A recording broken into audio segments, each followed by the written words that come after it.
ॐ ज्ञानं तिमिरनधश्च ज्ञानञ्जनशलाकया चक्षुरुन्मीलितं येन तस्मै श्रीगुरुवे नमः।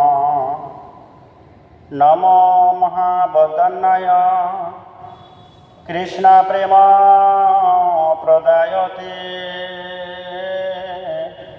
कृष्णाय कृष्ण चैतन्य नाम्ने गौरतिष्ठे नमः। श्रीकृष्ण चैतन्य प्रभु नित्यानंद श्री अद्वैत गदाधर शिवासादि गौर भक्तवृंद। हरे कृष्णा कृष्ण कृष्ण हरे हरे हरे राम राम राम हरे हरे। सर्वप्रथमे अस्मद श्री गुरुपाद पद्म ओम विष्णुपाद चरण स्वामी भक्ति प्रसाद मधुसूदन गुरु महाराजेर रातुल जुगल चरणे अनंत कोटि दंडवत प्रणाम प्रति ज्ञापन करछि। তিনি নিত্যধামে জয়যুক্ত হন, আমাদের প্রতি কৃপা আশীর্বাদ বর্ষণ করুন। শ্রী শ্রী গুরু গৌরাঙ্গের কৃপা অবলম্বনে আমরা ধারাবাহিকভাবে গৌর কথা, চৈতন্য বার্তা, চৈতন্য চরিতামৃত শ্রবণ কীর্তনে ব্রতী হয়েছি এবং কি নিত্যানন্দ প্রভুকে আশ্রয় করে গৌরাঙ্গ মহাপ্রভুর সঙ্গে বিভিন্ন তীর্থ দর্শন এবং গৌরীর মহিমা কথা, গৌরীর চরিত কথা আমরা শ্রবণ কীর্তন এতদিন আস্বাদন করছি। এই যাবৎকাল পর্যন্ত আমরা মহাপ্রভুর সঙ্গে দক্ষিণ ভারত বিভিন্ন তীর্থ দর্শন করে মহাপ্রভু এলেন কোথায়? নীলাচল ধামে জগন্নাথ দর্শনে। লীলাচল নিবাসায় নিত্যায় পরমাত্মনে বলভদ্র সুভদ্রাভাং জগন্নাথ হইতে নম নম। মহাপ্রভু দক্ষিণ ভারত থেকে দর্শন এসে জগন্নাথ দর্শন করলেন। জগন্নাথকে দর্শন করার পরে বিভিন্ন ভক্তদের সঙ্গে মিলিত হলেন। প্রতাপরুদ্র রাজার ইচ্ছায় এবং কি সার্বভৌম ভট্টাচার্যের ইচ্ছাতে মহাপ্রভুকে বাসস্থান করা হলো কোথায়? কাশীনাথ পণ্ডিত বাড়িতে। মহাপ্রভু সেখানে থেকেই ভজন কীর্তন করবেন, যার নাম আজকে গম্ভীরা বলে পরিচিতি। সেই খবর কলকাতায় অর্থাৎ গৌর দেশে নবদ্বীপ ধামে পৌঁছানো হলো। সচিমাতা সেই খবর শুনে খুব আনন্দিত হলেন। আমার ছেলে নিমাই, পুত্র নিমাই দক্ষিণ ভারত যাত্রা করেন, পুরী ধামে এসেছিলেন। সকল ভক্তদের সঙ্গে আলোচনা করলেন, তোমরা কি কেউ যাবে পুরী ধামে? অদ্বৈত ঠাকুর, শ্রীবাস পণ্ডিত, তারা সবাই আসার জন্য রেডি হচ্ছেন। মহাপ্রভুর জন্য কি করলেন? মা সচীদেবী নিজের হাতে কিছু প্রসাদ, নারকেল লাড্ডু, তিলের লাড্ডু তৈরি করে মহাপ্রভুর সবার জন্য তিনি আয়োজন করলেন। ধীরে ধীরে গৌড়ের সকল ভক্তবৃন্দ পুরী ধামে এলেন মহাপ্রভুকে দর্শন করার জন্য। আর মহাপ্রভু সকল ভক্তদেরকে দর্শন করে তাদেরকে সবাইকে আলিঙ্গন করলেন, নয়ন অশ্রু পরিত্যাগ করলেন এবং কি নিজের মায়ের খবর নিলেন। এক একজন ভক্তগণ এলেন মহাপ্রভু দর্শন করার জন্য। আর বাণীনাথ প্রভু সকল ভক্তগণের জন্য বাসস্থান সমাধান করেছিলেন। ধীরে ধীরে সব ভক্তদের সঙ্গে আলিঙ্গন করলেন এবং কি মহাপ্রভু নিজেই জগন্নাথ দেবের মহাপ্রসাদ এনে নিজের হাতে মহাপ্রভু সকল ভক্তদের কাছে পরিবেশন করতে গেলেন। কেন? মহাপ্রভু শিক্ষা দিলেন বৈষ্ণব সেবা, এবং বৈষ্ণব সেবার মাধ্যমে আমাদের ভক্তিলতা উদয় হয়। আমরা যদি নিজে নিজে গ্রন্থ অধ্যয়ন করি, আমরা ভগবানের সাথে ভক্তি উদয় হতে পারবো না যতক্ষণ আমরা বৈষ্ণবের সেবায় ব্রতী হচ্ছি। মহাপ্রভু প্রতিজনকে প্রসাদ বিতরণ করছেন, প্রতিটা মুখ দর্শন করছেন, বদন দর্শন করছেন। কেননা পরিবেশন করার সময় কেবল সবাইকে দর্শন করা যায়। মহাপ্রভু দর্শনের ছলনায় প্রসাদ বিতরণ করলেন, আলিঙ্গন করলেন। এমন সময় কি হলো, মহাপ্রভু পুরীধাম থেকে দক্ষিণ ভারতে আসার পরে প্রতাপরুদ্র রাজা এসেছিলেন, সার্বভৌম তোমার বাড়িতে আমাদের পুরীধামে চৈতন্য মহাপ্রভু এলেন, আবার দক্ষিণ ভারত চলে গেলেন, আমার দর্শন হলো না। তবে যদি কোনোদিন পুরীধামে আসে আমাকে দর্শন করাবে। আজকে মহাপ্রভু পুরীধামে থাকাকালীন প্রতাপরুদ্র রাজা কটকে থাকতেন, কটক থেকে পত্র লিখলেন, চিঠি দিলেন কাকে? সার্বভৌম ভট্টাচার্যকে। প্রভু সার্বভৌম, আপনি হচ্ছেন মূল পাণ্ডা, মূল পূজারী, আপনার মাধ্যমে আমি মহাপ্রভু দর্শন করতে চাই। চিঠি দিলেন মহাপ্রভুকে দর্শন করার জন্য প্রতাপরুদ্র রাজা।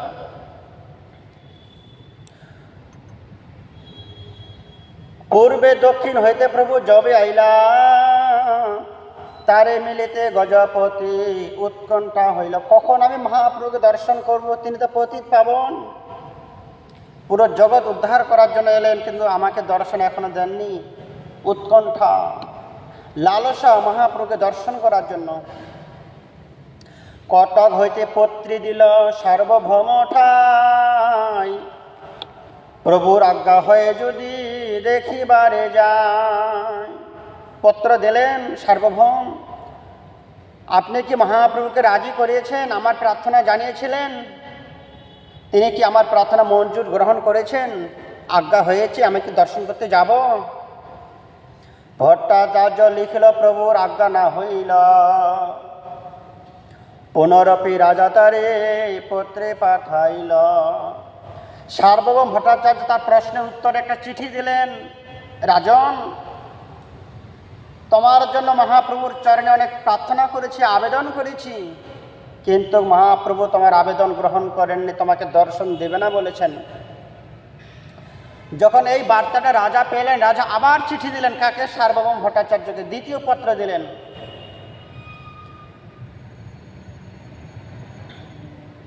প্রভুর নিকট আছে যত ভক্তগণ।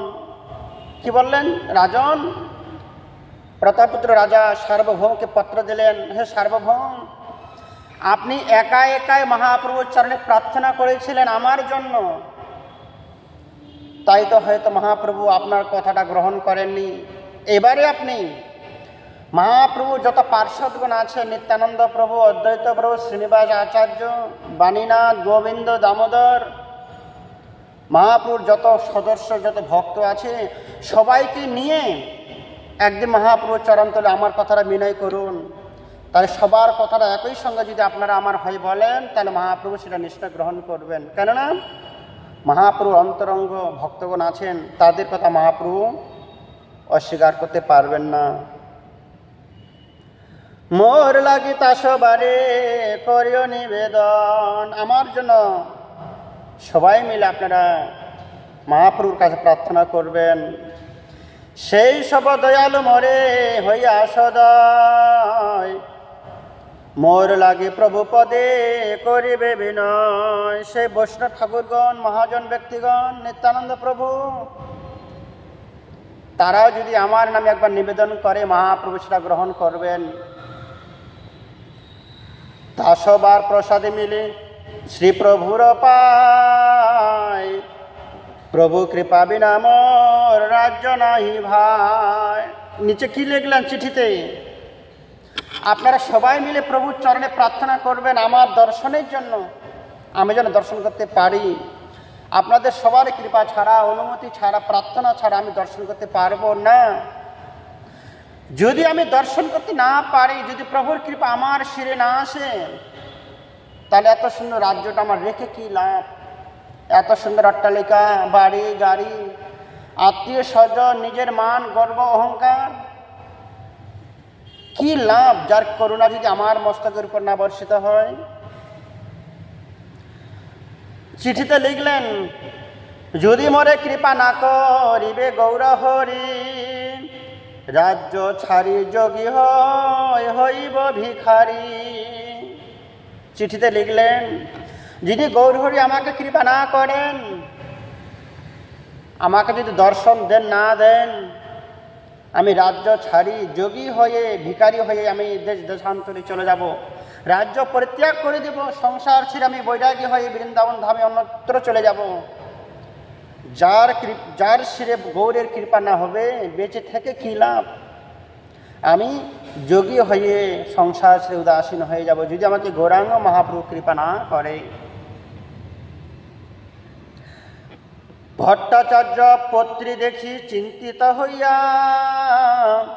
ভক্তগণ পাশে গেলা সেই পত্রী লইয়া। এরকম একটা করুণ পত্রিকা, করুণ চিঠি পত্র পেয়ে সার্বভৌম পণ্ডিত চিন্তা করতে লাগলেন, এরকম লিখেছে, এরকম প্রতিজ্ঞা, মহাপ্রভুকে দর্শন করতে না পারলে তিনি বৈরাগী হয়ে ভিখারি হয়ে রাজ্য ছেড়ে বাইরে চলে যাবেন। খুব চিন্তিত হলেন সার্বভৌম ভট্টাচার্য। সকল ভক্তদের কাছে গেলেন, সেই চিঠিটা সবাইকে দেখালেন, নিত্যানন্দ প্রভুকে, অদ্বৈত শ্রীনিবাস, বাণীনাথ, গদাধর, দামোদর পণ্ডিত, গোবিন্দ এবং কি ভবানন্দ রায় এবং কি রামানন্দ রায়কেও দেখালেন, দেখুন আমাদের রাজা কেমন পত্রী দিয়েছে। এই পত্রের হয়ে আমাদের কি করা করণীয়, কি করা উচিত? সবার মিলিয়া কহিল রাজ বিবরণ, পিছে সেই পত্রে সবারে করাইল দর্শন। পত্রী দেখে সবার মনে হইল বিস্ময়, প্রভু পথে গজপতির এত ভক্তি হয়। নিত্যানন্দ প্রভু দেখলেন প্রতাপপুত্র রাজার এত প্রেম, এত ভক্তি গৌরের চরণে। গৌর চরণ যদি দর্শন করতে না পারেন তিনি রাজ্য ছেড়ে ভিখারি হয়ে যাবেন। সবাই চিন্তিত হয়ে গেলেন। ইতিপূর্বে তারাও জেনেছিলেন মহাপ্রভু রাজাকে দর্শন দেবেন না, কিন্তু গজপতি মহাপ্রভুর এত ভক্তি, এত নিষ্ঠা, এত প্রেম, যার জন্য জীবন সর্বস্ব পরিত্যাগ করতে পারেন, রাজ্য ছেড়ে তিনি চলে যাবেন গৌরের কৃপা না হলে।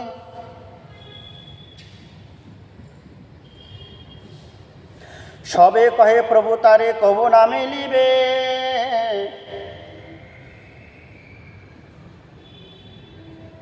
আমি সব কহি যদি দুঃখ সে মানিবে। কে বললেন? সার্বভৌম পণ্ডিত নিতাই। আমি যদি দ্বিতীয়বার এই কথার উপস্থাপনা করি তিনি দুঃখ পাবেন, আমি আর বলতে পারবো না। সার্বভৌম কহে সবে চলো একবার, মিলিতে না কহিও কহিও রাজার ব্যবহার। সার্বভৌম বললেন ভক্তদেরকে তোমরা সবাই মিলে চলো।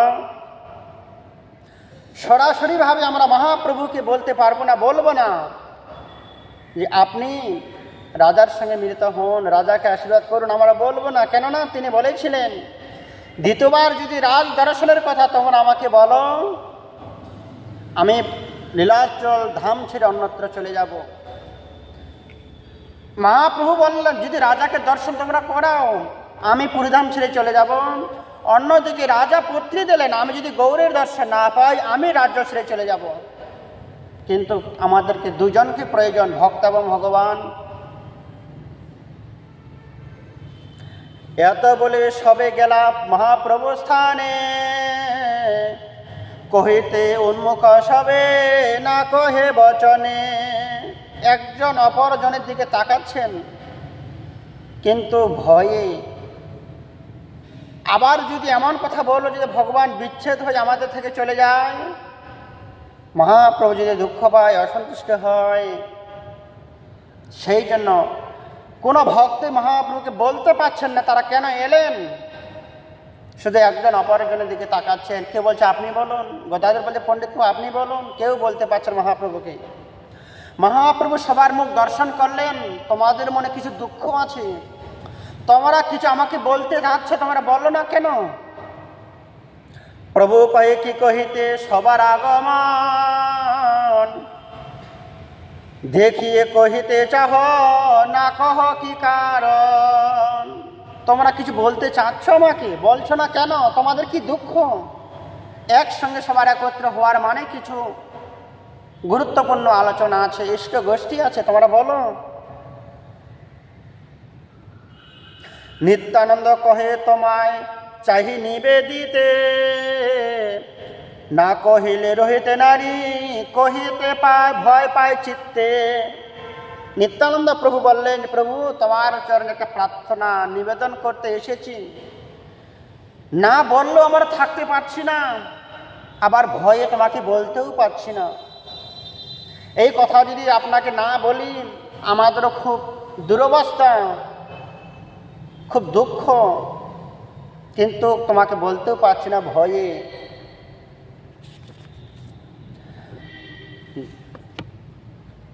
যজ্ঞ যজ্ঞ তোমায় সবে চাহি নিবেদিতে, তোমা না মিলিলে রাজা চাহে যোগী হইতে।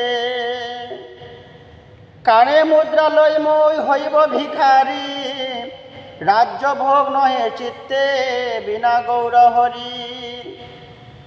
প্রতাপপুত্র রাজা চিঠি দিয়েছে, যদি গৌরাঙ্গ মহাপ্রভু আমাকে দর্শন দান করবেন না, আমি কান ফুটো করে মুদ্রা পরে ভিখারি হয়ে রাজ্য ছেড়ে আমি চলে যাব। দেখিব সে চন্দ্রবদন নয়ন ভরিয়া, ধরিব সে পাদ পদ্ম হৃদয়ে তুলিয়া। প্রতাপপুত্র রাজা চিঠি দিয়েছে, আপনার চরণ নয়ন ভরে দর্শন করবেন আর তোমার চরণ দুটো হৃদয় ধারণ করবেন। যদ্যপি শুনিয়া প্রভুর কমল হয় মন, তথাপি বাহিরে কহে নিষ্ঠুর বচন। মহাপ্রভু তার আরতি, তার প্রেম, তার ভক্তি, তার আগ্রহ শ্রবণ করে তার মনটা কমল হলো। কেন? সে এত বড় ভক্ত, আমার জন্য বৈরাগ্য লাভ করতে পারবে, আমার জন্য রাজ্য ছেড়ে চলে যাবে যদি দর্শন না দিই।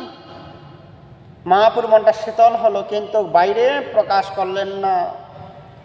তিনি কি বললেন? তোমার সবার ইচ্ছা এই আমার লইয়া, রাজাকে মিলা হয়ে কটকেতে গিয়া। মহাপ্রভু বললেন, তোমাদের ইচ্ছা আমি সন্ন্যাসী হয়ে কটকে গিয়ে রাজার সঙ্গে মিলিত হব? পরমার্থ থাকুক, লোকে করিবে নিন্দন, লোকের হোক দামোদর করিবে ভৎসন। মহাপ্রভু বললেন, আমি সন্ন্যাসী হয়ে রাজার বাড়িতে যাব, রাজাকে দর্শন করতে, পরমার্থ হানি হবে। কেন? বিষয়ের সঙ্গে থাকলে, বিষয়ের অন্ন গ্রহণ করলে মন বিষয় হয়ে যাবে। সেই বিষয়ী মনের মধ্যে কৃষ্ণ ভজন হবে না, কৃষ্ণ প্রেম উদয় হবে না, আমার পারমার্থিক জগতে অনেক ক্ষতি হয়ে যাবে। বিষয়ের অন্ন খাইলে মলিন হয় আমার, মলিন মন হয় না কৃষ্ণ স্মরণ। মলিন মনে কখনো কৃষ্ণ স্মরণ হয় না, পারমার্থিক জগতে আমার ক্ষতি হয়ে যাবে। পারমার্থিক দূরে থাকুক, লোকে করিবে নিন্দন। পারমার্থিক তো পরের ব্যাপার, আজকের দিনেই গ্রামবাসীগণ নিন্দা করবে। রাজার কাছে কেন গেলেন একজন সন্ন্যাসী? নিশ্চয় তার কোনো ভোগ সামগ্রী, অর্থের প্রয়োজন আছে, ভোগ বস্তুর সামগ্রী আনতে গেলেন রাজার কাছে। লোকজন, গ্রামবাসীগণ আমাকে নিন্দা করবেন, সে লোকজনের কথা আমি ছেড়েই দিলাম। দামোদর করিবে ভৎসন। আমার উপর আইন, কারণ, নিয়ম, শৃঙ্খলা সব সময় লক্ষ্য রাখে দামোদর পণ্ডিত। আমার চলন ভঙ্গিমার মাধ্যমে, খাওয়া দাওয়ার মধ্যে, কোনো ভজন সাধনের মধ্যে যদি কোনো ত্রুটি হয়, দামোদর পণ্ডিত খুব দুঃখ করে। আমাকে কিছু বলতে পারবে না, কিন্তু আমার কোনো ভুল ত্রুটি হলে তিনি 4 দিন 5 দিন উপবাস করে থাকে। আমি যখন জিজ্ঞাসা করতে যাই, দামোদর তুমি 3-4 দিন প্রসাদ পাওনি কেন? তিনি বলেন, প্রভু আপনি তো স্বতন্ত্র ভগবান, আপনাকে কিছু বলতে পারি না, সেই জন্য আমি নিজেকে দুঃখ কষ্ট রেখে তোমাকে ভুলে থাকতে চাই। মহাপ্রভুর কিছু ভুল হয়ে গেলে দামোদর বলতে পারতেন না, নিজের 4 দিন উপবাস করে থাকতেন। কেন? বলতে গেলে যদি মহাপ্রভু চলে যায়, তিনি সহ্যও করতে পারছেন না, ধৈর্য ধরেও থাকতে পারছেন না, আবার বলতেও পারছেন না। সেজন্য কি বলছেন? লোকের হোক দামোদর করিবে ভৎসন। তোমার সবার আজ্ঞায় আমি না মিলব রাজারে, দামোদর কহে যাবে তুমি মিলি তবে তারে। দামোদর কহে যাবে মিলি তবে তারে। যদি দামোদর পণ্ডিত অনুমতি দেয়, মহাপ্রভু হয়ে দামোদরের উপরে কতখানি ভরসা, কতখানি আত্মসিলেন্ডার, আত্মনিবেদন। দামোদর পণ্ডিত যদি আমাকে অনুমতি দেয় তবে আমি রাজার বাড়িতে গিয়ে রাজাকে দর্শন করব।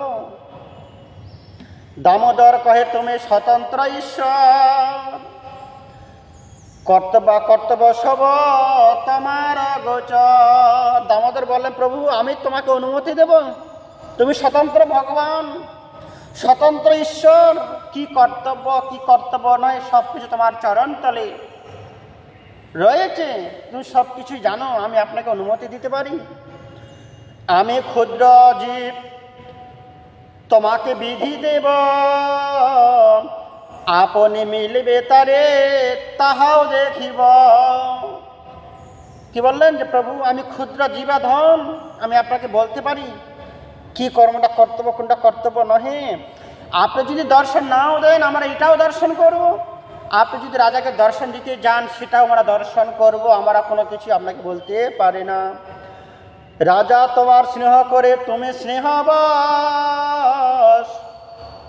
তার স্নেহ করবে তারে তোমার পরশ। রাজা তোমাকে প্রীতি করে ভালোবাসে, আর তুমি তো প্রেম ভিখারি, প্রেমের বশ। কোনো ভক্ত যদি তোমার সঙ্গে প্রেম করে ভালোবাসে তুমি তো তার হয়ে যাও। কেন? তুলসী জল মাত্র না জলসে চুলক কেন বা?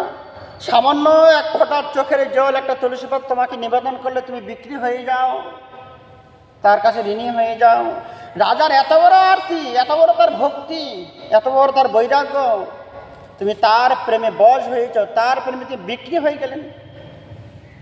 আপনি তাকে দর্শন দেবেন, তাকে স্পর্শন করবেন। যদ্যপি স্বর তুমি পরম স্বতন্ত্র, তথাপি স্বভাবে প্রেম পরতন্ত্র। যদিও আপনি ঈশ্বর, বিচক্ষণ, বিচারক, সংবিধান রচয়িতা, কিন্তু তোমার মধ্যে একটাই দুর্বলতা আছে। তুমি স্বতন্ত্র হলেও, রাজাধিরাজ হলেও, জগৎ তোমার ইচ্ছা নিয়ন্ত্রিত হলেও তোমার মধ্যে একটা দুর্বলতা আছে। কি দুর্বলতা? তথাপি স্বভাব প্রেম পরতন্ত্র, তুমি প্রেমের কাছে হেরে যাও। কোনো ভক্ত যদি আপনাকে ভালোবাসে, প্রেম করতে যায়, প্রেমের ঋণ তুমি শোধ করতে পারো না, প্রেমের কাছে তুমি হেরে যাও। যে তোমাকে প্রেম করবে তাকে তুমি বড় করে দাও, ভক্তকে তুমি সদা সর্বদা বড় করে রাখো, ভক্তের মান সদা সর্বক্ষে তুমি উঁচু পথে রাখো। তোমার একটাই দুর্বলতা, প্রভু তোমার সঙ্গে প্রেম করলে তুমি তার কাছে ঋণী হয়ে যাও, তাকে বিক্রি হয়ে যাও তার কাছে। নিত্যানন্দ কহে হয়েছে, হয় কোন জন যে তোমারে কহে কর রাজ দর্শন, কিন্তু অনুরাগী লোকের স্বভাব এক হয়, ইষ্ট না পাইলে নিজ প্রাণ ছাড়য়। ঠিক তেমনই যদি সে একান্ত অনুরাগী প্রেমিক প্রেমিকা হয়, প্রেমিকা হয়ে যদি প্রেমিককে না গ্রহণ করতে পারে তিনি নিজের প্রাণ বিসর্জন দিয়ে দেন, আত্মহত্যা করে দেন, প্রাণ ছেড়ে দেন। যদি সে একনিষ্ঠ হয়ে প্রেমিকা হয়, তো রাজন সে পত্রটা দিয়েছিলেন যে প্রভু আপনার চরণ দর্শন করতে না পারলে তিনি যোগী হয়ে ভিখারি হয়ে যাবেন, বৈরাগ্য ধর্ম অবলম্বন করে যাবেন, এতটাই তার প্রেম।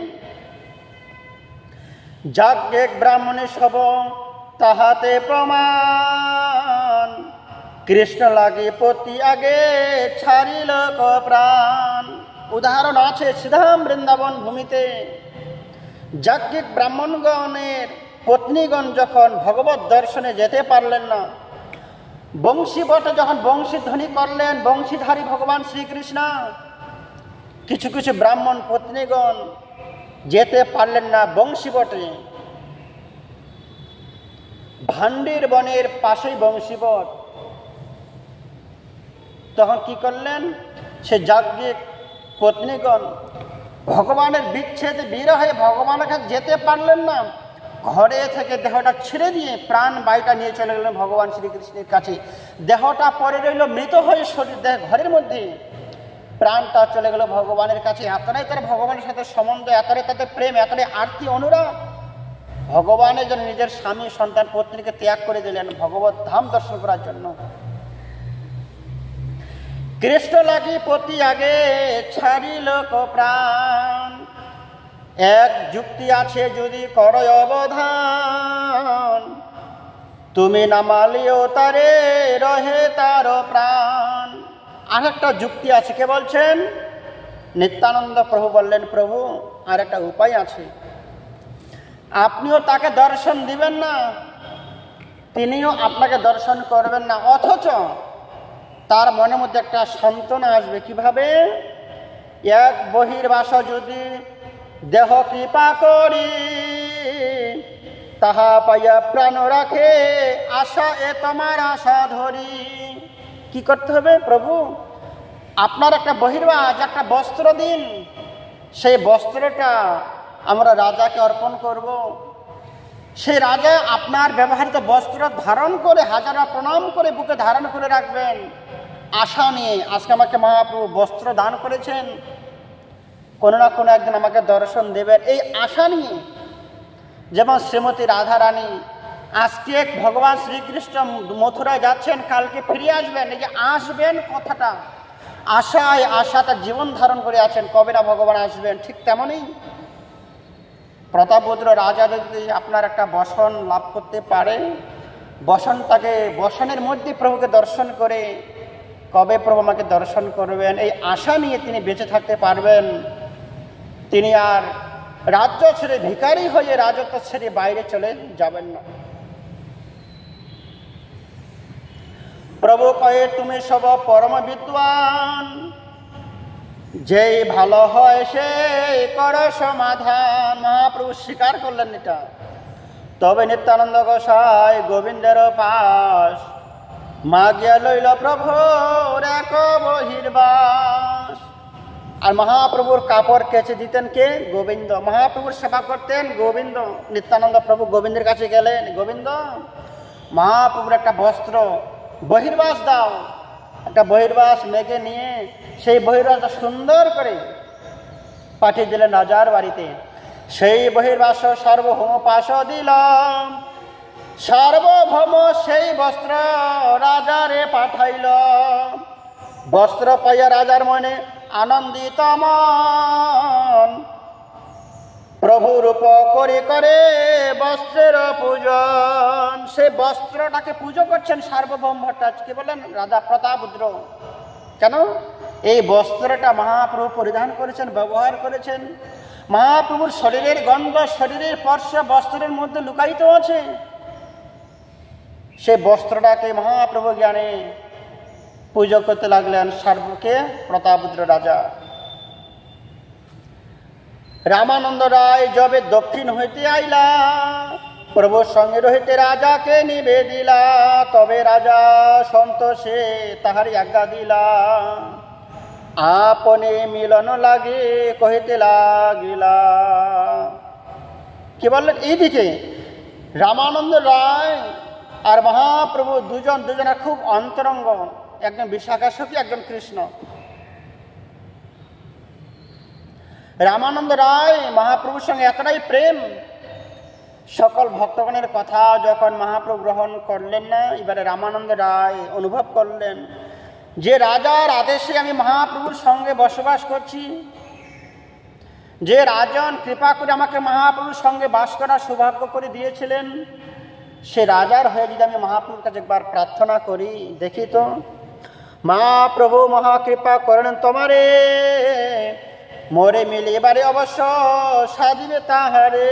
সেই রাজা রামানন্দ রায়কেও বলেছিলেন, রামানন্দ তুমিও চেষ্টা করবে মহাপ্রভুকে বলতে যেন আমার সঙ্গে তার দর্শন হয়। একসঙ্গে দুইজন ক্ষেত্রে যবে আইরা, রামানন্দ রায় তবে প্রভুরে মিলিলা। প্রভু পদে প্রেম ভক্তি জানাইলে রাজারে, প্রসঙ্গ পাইছে কহে বারবারে। রাজমন্ত্রী রামানন্দ ব্যবহার নিপুণ, রাজ্য প্রীতি কহি দ্রবাইল প্রভুর মন। উৎকণ্ঠাতে প্রতাপরুদ্র নরে রহিবারে, রামানন্দ সাধিলেন প্রভুরে মিলিবারে। রামানন্দ রায় প্রভু পায়ে কইল নিবেদন, একবার প্রতাপরুদ্রের দেখাও চরণ। বস্ত্র লাভ করার পরে প্রতাপরুদ্র রাজা আরো প্রেম ভক্তি বৃদ্ধি লাভ করতে গেলেন। যেমন ছোট্ট এক গ্লাস জল, এক বালতি জল এক জায়গায় রাখলে তিনি শান্ত হয়ে যায়। সেই জলটাকে যদি সমুদ্রে ঢেলে দেওয়া যায়, সেই জলটা আর একভাবে স্থির থাকতে পারে না। তিনি কি হয়ে যায়? সাগরের মধ্যে উতাল পাতাল হয়ে যায়, ঢেউর সঙ্গে মিশে গিয়ে নিজেকে আত্মহারা হয়ে যায়, প্রেমে বিচ্ছেদ হয়ে যায়, তার আর কোনো সামর্থ্য থাকে না একত্রিত ভাবে থাকার। ঠিক তেমনই আগে মহাপ্রভুকে দর্শন করার জন্য স্থির ছিল, আজকে মহাপ্রভু ব্যবহারিত একটা বহির্বাস তিনি লাভ করলেন। এই বস্ত্রকে লাভ করার সঙ্গে সঙ্গে তিনি আরো প্রেমে উন্মাদ হয়ে গেলেন, ভগবান দর্শন করার জন্য তিনি পাগল হয়ে গেলেন। কেন? ভগবানের গন্ধ, ভগবানের স্পর্শ লাভ করছে। এবার ভগবানকে দর্শন করার জন্য তিনি সমুদ্রের ঢেউয়ের মতো উতাল পাতাল হয়ে যাচ্ছে। রামানন্দ রায় বলে, রামানন্দ, আমি আর জীবন ধরে রাখতে পারছি না, প্রাণ ধরে রাখতে পারছি না, প্রাণবায়ু মনে হয় বেরিয়ে চলে যাচ্ছে মহাপ্রভুর চরণে। আপনি নিবেদন করুন প্রভুর চরণে, চরণে নিবেদন করুন। নিবেদন করি প্রভু তোমার চরণে, অজিত কি ভক্তির দে জাগে অনুক্ষণে। রামানন্দ রায় মহাপ্রভু চরণ দুটি ধরে প্রার্থনা করেন, প্রভু এই চরণ দুটি একবার দর্শন করেন রাজাকে, রাজার প্রাণ তবে বেঁচে থাকে, নতুবা তিনি ব্রজবাসীগণের মতো প্রাণ ত্যাগ করে ভগবত ধামে চলে যাবেন। আপনি দর্শন দান করুন রাজাকে। প্রভু কহে, রামানন্দ কহ বিচারিয়া, রাজাকে মিলিতে জুয়ায় সন্ন্যাসী হইয়া, রাজার মিলনে ভিক্ষুকের দুই কুল নাশ, পরলোক রৌলোকে করিবে উপহাস। রামানন্দ কহে, তুমি ঈশ্বর স্বতন্ত্র, কারে তোমার ভয়, তুমি নহ পরতন্ত্র। প্রভু কহে, আমি মানুষ আশ্রমে সন্ন্যাসী, কায় মন বাক্যে ব্যবহারে ভয়বাসী। রামানন্দ বললেন, আপনি তো স্বয়ং ভগবান, স্বয়ং কৃষ্ণ, আপনার আবার ভয় কিসের? লোক ভয়, লোকপেক্ষা, লোকনিন্দা কথায়, আপনি তো স্বয়ং পরতন্ত্র, ভগবান স্বতন্ত্র। কিন্তু মহাপ্রভু বললেন, আমি তো এখন ভগবান রূপে আসিনি, আমি ভক্ত রূপে জন্মগ্রহণ করেছি। আমি ভক্ত হয়ে মানুষের মতো, সাধারণ মানুষের মতো জীবনযাপন করছি। আমি সাধারণ মানুষের মধ্যে একজন সন্ন্যাসী। আমার কায় মন বাক্যে যেন কোনো ভুল ত্রুটি না হয়ে যায়, আমি খুব ভয়ে ভীত হয়ে থাকি। লোকে আমাকে নিন্দা করিবে আমার ব্যবহারে কোনো ত্রুটি থাকিলে। কায় মন বাক্যে ব্যবহারে ভয়বাসী। শুক্ল বস্ত্রে মসবিন্দু জৈসে নালুকায়, সন্ন্যাসীর অল্প ছিদ্রে সর্বলোক গায়। কি বললেন? আমার গুরুদেব যে আমাকে বসনটা দান করেছে, এই পবিত্র বাসনে বিন্দু মাত্র দাগ করলে দাগটাই মানুষের চোখে পড়বে, আর গ্রামের সব লোক আমার নামে নিন্দা করবে, আমার দোষ ধরবে, আমার হরিভজন করা হলো না। আমার ভয় হচ্ছে রামানন্দ, আমি কি করে রাজাকে দর্শন দান করব? রায় কহে, যত পাপী করিয়াছ অব্যাহতি, ঈশ্বর সেবক তোমার ভক্ত গজপতি। প্রভু কহে, পূর্ণ জয়ছে দুগ্ধের কলস। কি বললেন? রামানন্দ রায় বলেন, প্রভু সার্বভৌম ভট্টাচার্য তোমার প্রেমিক ভক্ত,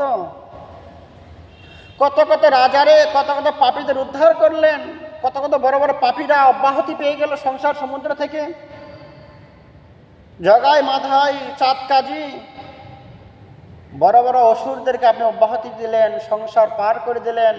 তাদের থেকেও তো অনেক বড় ভক্ত হচ্ছেন সার্বকে প্রতাপরুদ্র রাজা, অনেক বড় প্রেমিক ভক্ত। মহাপ্রভু কি বললেন?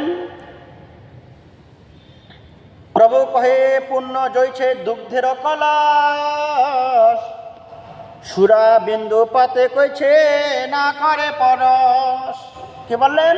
জানি প্রতাপরুদ্র রাজা পরিপূর্ণ একজন কৃষ্ণ ভক্ত, শুদ্ধ ভক্ত, প্রেমিক ভক্ত। তথাপিও সে যেমন পরিপূর্ণ একটা শুদ্ধ ভক্ত, ঠিক তেমনই পরিপূর্ণ একটা দুধের কলস। এক কলসি দুধ পবিত্র সুস্বাদু, এক কলস দুধের মধ্যে দিয়ে একটু সুরাবিন্দু পড়ে, একটু বিষ পড়ে যায়, সেটা কেউ আর গ্রহণ করবে না, সেটা পরিত্যাগ করতে হবে। যদিও সে পরিপূর্ণ দুগ্ধ, পরিপূর্ণ ভিটামিন, পরিপূর্ণ পবিত্র, তথাপিও বিন্দু মাত্র বিষাক্ত প্রয়োজন বস্তু পড়লে আমরা সেটা গ্রহণ করতে পারি। ঠিক তেমনই তিনি পরিপূর্ণ ভক্ত, কৃষ্ণ অনুরাগী, তথাপিও তার একটাই দোষ কি? সে রাজা। এই যে রাজা পদবীটা আছে, সেই জন্য সে ভক্ত হলেও আমি তার কাছে পৌঁছাতে পারি না। যদ্যবে প্রতাপুদ্র সর্বগুণবান, তাহারে মিলনে কইল এক রাজা নাম। সে রাজা, এই যে নামটা আছে, সর্বোপাধি বিনির্মুক্ত। জগতের কোনো কিছু উপাধি থাকলে আমি সেখানে যেতে পারি, সর্ব উপাধি বিনির্মুক্ত। সব উপাধি যখন পরিত্যাগ হয়ে যায়, আমি রাজা নই, প্রজা নই, বানপ্রস্থ সন্ন্যাসী কিছু আমি নহি, আমি গৃহস্থ নহি, শিক্ষিত নহি। জড় জগতের সব পদবী, ব্রাহ্মণ, ক্ষত্র, বৈশ্য, শূদ্র, কোনো যখন পদবী থাকবে না, একটাই তার পদবী, আমি কৃষ্ণ নিত্য দাস।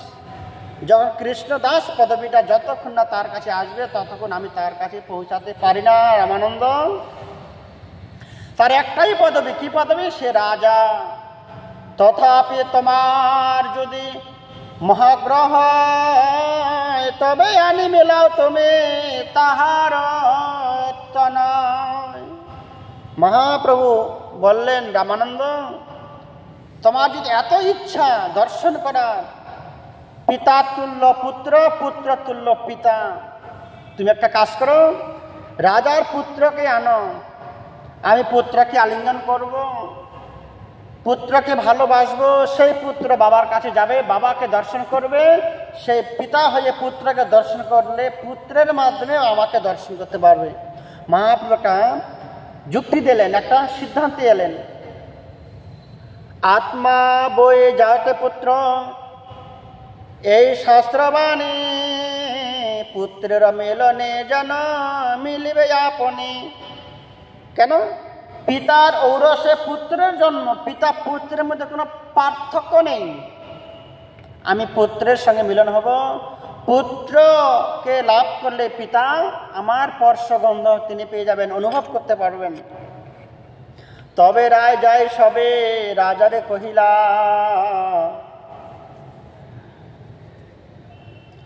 প্রভুর আজ্ঞা তার পুত্র লইয়া আইলা, সুন্দর রাজপুত্র শ্যামল বরণ, কিশোর বয়সে দীর্ঘ কমল নয়ন, পীতাম্বর ধরে অঙ্গ রত্ন আবরণ, শ্রীকৃষ্ণ স্মরণেতে হইল উদ্দীপন।